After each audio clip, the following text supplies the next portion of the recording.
25 जुलाई 2025, south Carolina का छोटा सा शहर लैंकेस्टर।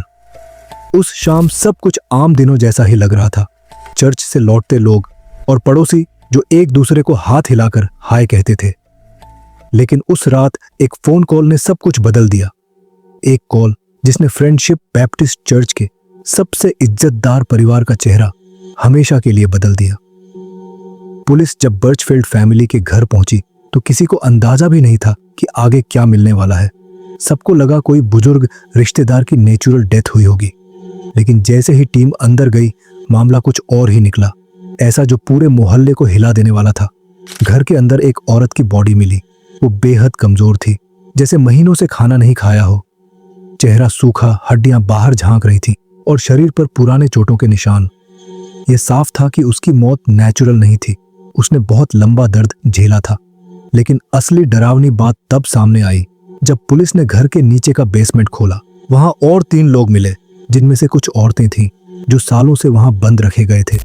कोई भी सोच नहीं सकता था कि यह सब एक पादरी के घर में हो सकता है। इस पूरे केस के बीच में था 35 साल का डॉनी रे बर्चफील्ड जूनियर, पास्टर का बेटा। ऊपर से वो एक आम आदमी की तरह दिखता था, हंसमुख, चर्च जाने वाला, परिवार के साथ फोटो खिंचवाने वाला। लेकिन अंदर से उसने अपने ही घर को एक डरावनी दुनिया में बदल दिया था। कहा जा रहा है कि उसने इन लोगों को सालों तक कंट्रोल किया, उनको भूखा रखा, उनके बैंक अकाउंट्स तक खाली कर दिए।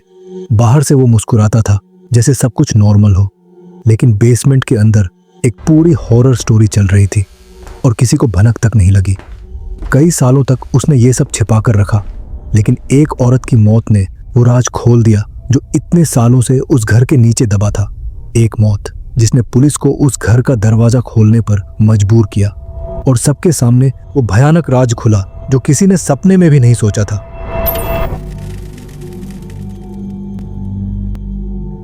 नमस्कार, मैं हूं साइलो और आप देख रहे हैं हिंदी क्राइम एक्सपोज। इस दर्दनाक कहानी में आगे बढ़ने से पहले मेरा आपसे एक छोटा सा रिक्वेस्ट है। अगर आपको दुनिया भर से आने वाली क्राइम और इन्वेस्टिगेशंस की ऐसी कहानियां सुनना अच्छा लगता है तो चैनल को सब्सक्राइब जरूर कर लीजिए। और अगर ये वीडियो आपको पसंद आए तो लाइक करना मत भूलिए। साथ ही कमेंट में अपने विचार और सुझाव भी जरूर लिखिए। आपके प्यार और सपोर्ट के लिए दिल से धन्यवाद। तो चलिए अब बढ़ते हैं आज की कहानी में। जब पुलिस आखिरकार उस बेसमेंट के अंदर पहुंची तो उन्हें अंदाजा भी नहीं था कि नीचे क्या देखने को मिलेगा। हवा में अजीब सी बदबू और नमी थी और रोशनी इतनी कम थी कि सब कुछ धुंधला लग रहा था। और कोने में 3 लोग बैठे थे, एक मर्द और 2 औरतें, इतने कमजोर और दुबले कि लगता था जैसे सालों से धूप तक नहीं देखी हो। लेकिन असली झटका तो तब लगा जब पता चला कि वो आदमी उसी औरत का पति था जिसकी लाश ऊपर मिली थी। यहीं से कहानी ने डरावना मोड़ लिया। अब सवाल सिर्फ इतना नहीं था कि उसकी मौत कैसे हुई, बल्कि ये कि उसका पति और बाकी 2 औरतें आखिर डॉनी के बेसमेंट में पहुंचे कैसे। जैसे जैसे पुलिस घर की तलाशी लेने लगी वो साफ समझ गई कि ये अब कोई आम डेथ केस नहीं रहा। पूरा घर एक क्राइम सीन में बदल चुका था और हर सुराग जाकर रुका एक ही नाम पर, पास्टर का बेटा डॉनी रे बर्चफील्ड जूनियर। पुलिस के मुताबिक उसने इन 4 लोगों को अपने बेसमेंट में सालों तक कैद करके रखा था। वो उन्हें फोन इस्तेमाल करने नहीं देता था ताकि वो किसी से मदद ना मांग सके। यहां तक कि कब खाना मिलेगा, कब बाथरूम जा सकते हैं, ये सब भी वही तय करता था। लेकिन सवाल यह है कि आखिर ये 4 ही क्यों? पुलिस ने बताया कि जो औरत मरी थी और उसका पति दोनों ऐसे लोग थे जिन्हें पूरी तरह से अकेले रहना मुश्किल था। वो वयस्क थे, लेकिन उन्हें थोड़ी मदद की जरूरत रहती थी। कुछ साल पहले तक उनका खुद का घर था, लेकिन करीब 6 साल पहले उन्हें रेंट वाले घर से निकाल दिया गया। उसी वक्त डॉनी उनके पास आया, एक नेक दिल, मददगार इंसान बनकर। उसने उन्हें कहा कि वो दोनों कुछ दिन उसके घर रह लें जब तक हालात ठीक नहीं हो जाते। किसी को क्या पता था कि उस घर में कदम रखते ही उनकी आज़ादी खत्म हो जाएगी। उस दिन के बाद से उनका परिवार उन्हें फिर कभी आज़ाद नहीं देख पाया। उस आदमी की बहन टेरेसा हिंसन ने उन्हें ढूंढना कभी नहीं छोड़ा। उसने मिसिंग रिपोर्ट दर्ज कराई, जगह जगह तलाश की, उम्मीदें लगाई रखी।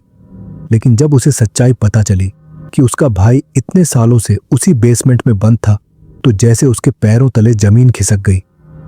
जब टेरेसा आखिरकार अपने भाई से हॉस्पिटल में मिली तो उसने कहा कि वो उसे पहचान ही नहीं पाई। वो करीब 70 पाउंड वजन कम कर चुका था, कमजोर, थका हुआ और एकदम चुप। उसके चेहरे पर ट्रॉमा साफ झलक रहा था। He really didn't say anything because I think he was still like trauma.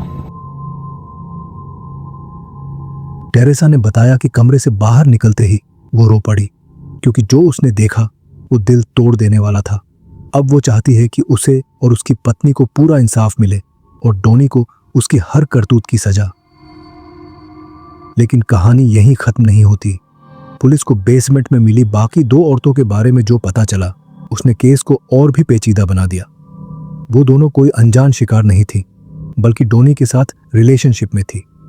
In fact police के मुताबिक उनमें से एक औरत तो 2015 से डोनी के कंट्रोल में थी, यानी करीब 10 साल। जो केस एक साधारण डेथ कॉल से शुरू हुआ था, अब वो एक ऐसी खौफनाक हकीकत में बदल गया, जहां धोखा, डर और कंट्रोल सब कुछ एक छत के नीचे छिपा था। और वो छत थी एक ऐसे घर की जो बाहर से एक परफेक्ट फैमिली का सपना लगता था। जरा सोचिए, पूरे 10 साल, इतने लंबे वक्त तक उसका परिवार उसे ढूंढता रहा, दुआएं करता रहा, उम्मीदें लगाए बैठा रहा। उन्हें शायद लगा होगा कि वो अब इस दुनिया में नहीं है, लेकिन असलियत ये थी कि वो जिंदा थी, बस जमीन के नीचे डोनी के बेसमेंट में कैद, एक ऐसे डरावने खौफ में जहां से बाहर निकलना नामुमकिन था। और वो अकेली नहीं थी, वहां एक और औरत भी मिली। वो सितंबर 2024 से उस बेसमेंट में थी, लेकिन जितना कम वक्त उसने वहां बिताया, उतनी ही भयानक यातनाएं उसने झेली थी। डोनी का कंट्रोल सिर्फ ताले या दीवारों तक सीमित नहीं था, उसका कंट्रोल दिमाग और आत्मा पर था। उसने उन सब की आजादी छीन ली थी, न फोन, न किसी से बात करने की इजाजत, न बाहर जाने का हक। हर चीज पर उसका हुक्म चलता था। कब खाना मिलेगा, कब सो सकते हैं, यहां तक कि बाथरूम तक कब जा सकते हैं, ये भी वो तय करता था। और अगर किसी ने उसकी बात मानी नहीं, तो उसका गुस्सा जानलेवा साबित होता था। एक औरत ने पुलिस को बताया कि डोनी ने उसे जान से मारने की धमकी दी थी। उसने कहा कि कई बार डोनी ने उसका गला दबाया, इतना कि वो होश खो बैठी। और सबसे डरावनी बात, उसने खुद ये दावा किया था कि उसे पता है कैसे किसी लाश को गायब किया जाता है, क्योंकि वो पहले ऐसा कर चुका है।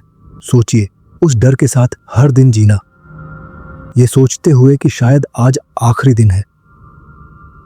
इन्वेस्टिगेटर्स ने बाद में बताया कि वो उन्हें खाने से रोकता था, बाथरूम जाने से रोकता था और अपने परिवार या दोस्तों से किसी भी तरह का कांटेक्ट करने नहीं देता था। ये सब अचानक नहीं हुआ, सब कुछ बहुत सोच समझ कर किया गया था। लेकिन अब असली ट्विस्ट यहीं आता है। डोनी सिर्फ उनके शरीर और जिंदगी पर ही कंट्रोल नहीं रख रहा था, वो उनके पैसे पर भी काबू कर चुका था। जब पुलिस ने फाइनेंशियल रिकॉर्ड्स देखे तो सबके होश उड़ गए। कार्ड ट्रांजैक्शन और खरीदारी, सब कुछ डोनी के नाम पर था। 2021 से लेकर अब तक वो उस कपल के डेबिट और क्रेडिट कार्ड्स को अपने पर्सनल अकाउंट की तरह यूज कर रहा था। सिर्फ वॉलमार्ट में ही 30 से ज्यादा ट्रांजैक्शन, कुल मिलाकर $2000 से ऊपर। उन खरीदारियों में से एक भी चीज उन पीड़ितों के लिए नहीं थी, सब कुछ डोनी के लिए था। अब आप सोचेंगे कि किसी को बेसमेंट में सालों तक कैद करके रखना किसी के लिए भी काफी होगा, लेकिन डोनी के लिए नहीं। उसका कंट्रोल सिर्फ डर या ताकत तक सीमित नहीं था, वो लालच और पावर दोनों से भरा हुआ था। एक ऐसा आदमी जिसने लोगों की जिंदगी, उनका शरीर और यहां तक कि उनका पैसा तक अपने कब्जे में ले लिया, और सब कुछ इतनी चुपचाप कि किसी को भनक तक नहीं लगी। कई महीनों तक लोगों की आंखों के सामने ये सब चलता रहा, लेकिन किसी ने गौर ही नहीं किया। नीचे बेसमेंट में उसके शिकार कैद थे, कमजोर, भूखे और भुलाए हुए, और ऊपर डोनी अपनी दूसरी जिंदगी जी रहा था। 2025 के जनवरी से अगस्त तक इन्वेस्टिगेशन में सामने आया कि करीब $12,000 उसके विक्टिम्स के बैंक अकाउंट से निकाल लिए गए थे, पर डोनी ने वो पैसे किसी जरूरत या मदद के लिए नहीं खर्चे। वो उनके पैसों से अपने क्रेडिट कार्ड के कर्ज चुका रहा था। यानी जिन लोगों की जिंदगी वो बर्बाद कर रहा था, उन्हीं के पैसों से वो अपनी फाइनेंशियल रिपोर्ट ठीक कर रहा था। नीचे लोग धीरे धीरे टूट रहे थे और ऊपर वही आदमी अपनी क्रेडिट हिस्ट्री सुधारने में लगा था। सोशल मीडिया पर तो उसकी तस्वीर ही कुछ और थी। वो वहां हंसता हुआ दिखता, प्रोफेशनल रेसलर्स के साथ फोटो खिंचवाता, गले में मोटी चेन पहनता, जैसे कोई आम आदमी अपनी लाइफ एंजॉय कर रहा हो। लेकिन हकीकत में वो चेन सिर्फ एक एसेसरी नहीं थी, वो उस कंट्रोल की निशानी थी जो उसने उन लोगों की जिंदगी पर जमा रखा था जो नीचे बेसमेंट में कैद थे। अब यहां से कहानी और अजीब हो जाती है। जब ये सब खुलासा हुआ तो सबको लगा उसका परिवार उसे छोड़ देगा, लेकिन हुआ बिल्कुल उल्टा। उसके पिता, जो एक पास्टर हैं, बोले कि मीडिया सब कुछ गलत दिखा रही है। उसकी बहन सोशल मीडिया पर आई और लोगों से कहने लगी कि उनके भाई के बारे में झूठी बातें फैलाना बंद करो। वो बार बार समझाने की कोशिश कर रही थी कि हर चीज वैसी नहीं है जैसी लोग सोच रहे हैं। यहाँ तक कि उसकी सौतेली माँ ने भी पोस्ट डाल दी जिसमें लिखा था कि खबरों में जो दिखता है वो हमेशा सच नहीं होता। लेकिन वहीं दूसरी तरफ पड़ोसी पूरी तरह हैरान थे। लोगों को यकीन ही नहीं हो रहा था कि ऐसी डरावनी चीजें उनके अपने मोहल्ले में हो रही थी। ये कोई सुनसान इलाका नहीं था, ये एक नॉर्मल कॉलोनी थी जहां बच्चे रोज साइकिल चलाते थे, लोग अपने काम पर जाते थे और रोज डोनी को देखते हुए निकलते थे। किसी ने सपने में भी नहीं सोचा था कि उसी घर के नीचे एक बेसमेंट डंजन में लोग सालों से बंद हैं। करीब 10 साल से जो क्रिस्टी बार्न्स उस घर के पास रहती थी, उन्होंने बताया कि वो परिवार बाहर से बिल्कुल सामान्य लगता था। माँ और बेटी हमेशा नम्र रहती और कभी किसी झगड़े या आवाज की खबर नहीं मिली। लेकिन अब जब वो सब पीछे मुड़कर देखती है, उन्हें हर छोटी बात का मतलब समझ में आने लगा है, जैसे सब कुछ पहले से ही गलत था, बस किसी ने ध्यान नहीं दिया। वो कहती हैं, अब सोचती हूं तो बहुत अजीब लगता है। इतने सालों में जो चीजें देखी या सुनी शायद तब मामूली लगी, लेकिन अब सब कुछ जोड़ने पर डर लगता है। बाहर से देखने वालों को लगता था ये परिवार तो चर्च में सबसे धार्मिक, सबसे आदर्श परिवार है, लेकिन हकीकत में उस घर की दीवारों के अंदर जो चल रहा था वो किसी डरावनी फिल्म से कम नहीं था। जैसे जैसे पुलिस की इन्वेस्टिगेशन आगे बढ़ी, सच्चाई खुलती चली गई और सबको समझ में आया कि जो हुआ वो सिर्फ कानून तोड़ने की बात नहीं थी, बल्कि इंसानियत को हिला देने वाली कहानी थी। डोनी पर लगे आरोपों की लिस्ट इतनी लंबी थी कि सुनकर ही कोई हैरान रह जाए। 16 चार्जेस, झूठी कैद, बुजुर्गों और कमजोर लोगों पर अत्याचार, हिंसा, एक्सप्लॉयटेशन, पहचान चोरी और फ्रॉड तक। और पुलिस का कहना है कि अब भी सब कुछ सामने भी नहीं आया है, और भी चार्जेस लग सकते हैं। यानी ये डरावनी कहानी अब भी खत्म नहीं हुई। पुलिस अब भी ये पता लगाने में लगी है कि ये सब इतने सालों तक कैसे चलता रहा और क्या इसमें सिर्फ डोनी ही शामिल था या कोई और भी। रिपोर्ट्स के मुताबिक डोनी ने लोगों को अपने बेसमेंट में बंद रखा था, उनकी मर्जी के खिलाफ, और फिर उन्हीं के कार्ड्स का इस्तेमाल करके अपने कर्ज और खर्च पूरे करता रहा। लेकिन यहाँ सबसे बड़ा सवाल ये है, उस औरत की मौत कैसे हुई जो उसके घर में मिली। पुलिस ने अब तक आधिकारिक रूप से कारण नहीं बताया है। जब तक पोस्टमार्टम रिपोर्ट नहीं आती तब तक ये रहस्य बना रहेगा। इस बीच डोनी के वकील रायन पेन ने बयान जारी किया है कि उनका क्लाइंट अब भी सिर्फ आरोपी है, दोषी नहीं। वो कोर्ट में सबूतों के जरिए अपनी बेगुनाही साबित करेंगे। ये कहानी जितनी डरावनी लगती है, असलियत उससे भी ज्यादा गहरी है। डोनी उस दिन अकेला गिरफ्तार नहीं हुआ था। जिस वक्त पुलिस ने उस डरावने घर पर छापा मारा जहां सालों तक लोगों को बंद रखा गया था, उन्हें वहां एक और इंसान मिला, एक औरत। वो कोई अजनबी नहीं थी जो बस वहां मौजूद थी, वो डोनी के बहुत करीब थी। अगर उस वक्त आपने उसका सोशल मीडिया देखा होता तो शायद आपको लगता बस एक आम कपल है। हंसते हुए फोटो, साथ में छोटी छोटी प्यारी कैप्शन, यहाँ तक कि एक तस्वीर में डोनी उसे माथे पर किस करता दिखता है। बाहर से देखने वालों के लिए यह रिश्ता मासूम लगता था, लेकिन पुलिस की नजरों में यह सब कुछ और था, बहुत कुछ और गहरा। क्योंकि पुलिस के लिए वो किसी गवाह या बेकसूर इंसान की तरह नहीं थी, बल्कि खामोशी का हिस्सा थी। और ऐसे घर में जहां जुल्म का राज हो, वो खामोशी बहुत कुछ कहती है।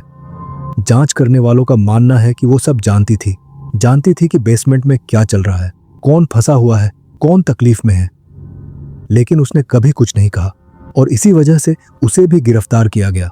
चार्ज लगा अब्यूज और निगलेक्ट रिपोर्ट ना करने का। मतलब उसने ये सब देखा और फिर भी चुप रही। कोर्ट रिकॉर्ड के मुताबिक उसे भी उसी दिन गिरफ्तार किया गया, 1 अगस्त को, जब डोनी पकड़ा गया था। लेकिन दोनों के बीच फर्क बहुत बड़ा था। डोनी जेल में था, उसकी बेल थी $1,50,000 की, और उसने सिर्फ $2,000 दिए और बाहर आ गई। अब सबसे डराने वाली बात यह है, उसका अरेस्ट एड्रेस वही घर था, वही घर जहां डोनी ने अपने विक्टिम्स को सालों तक कैद कर रखा था। मतलब वो उसी घर में रह रही थी, उसी खौफनाक माहौल में। अब सवाल ये उठता है, क्या वो भी डॉनी के जाल में फंसी हुई थी, या फिर वो सब कुछ देखती रही, जानती रही और फिर भी चुप रही? आज तक इन्वेस्टिगेटर्स और लोग इसी बात का जवाब ढूंढ रहे हैं, क्योंकि अगर वो इतनी आसानी से बाहर आ सकती है तो क्या पता ये केस अभी पूरा खुला ही नहीं है। क्या इस कहानी में अब भी कुछ ऐसा है जो अभी तक सामने नहीं आया?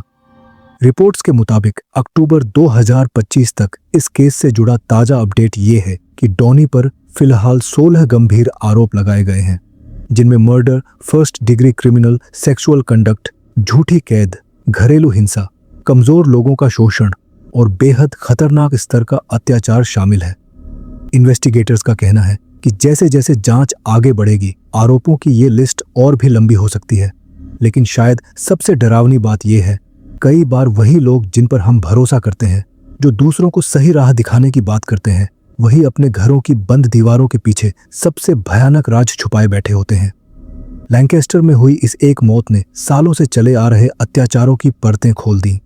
एक ऐसी फैमिली जो बाहर से परफेक्ट लगती थी, अंदर से पूरी तरह टूट चुकी थी, और पूरा इलाका अब बस एक सवाल पूछ रहा है, आखिर इतनी भयानक चीजें इतने सालों तक किसी की नजर से कैसे बची रही? सवाल अब भी बाकी है। अगर डोनी इतने सालों तक इतना सब छिपा सकता था, तो कौन जाने और क्या कुछ अभी भी मुस्कुराते चेहरों और बंद दरवाजों के पीछे छुपा हो? आपका इस केस पर क्या ख्याल है, कमेंट में जरूर बताइए। तो आज की कहानी बस यहीं तक। मैं फिर आऊंगा एक नई कहानी लेकर। तब तक के लिए अपना ख्याल रखें। नमस्कार।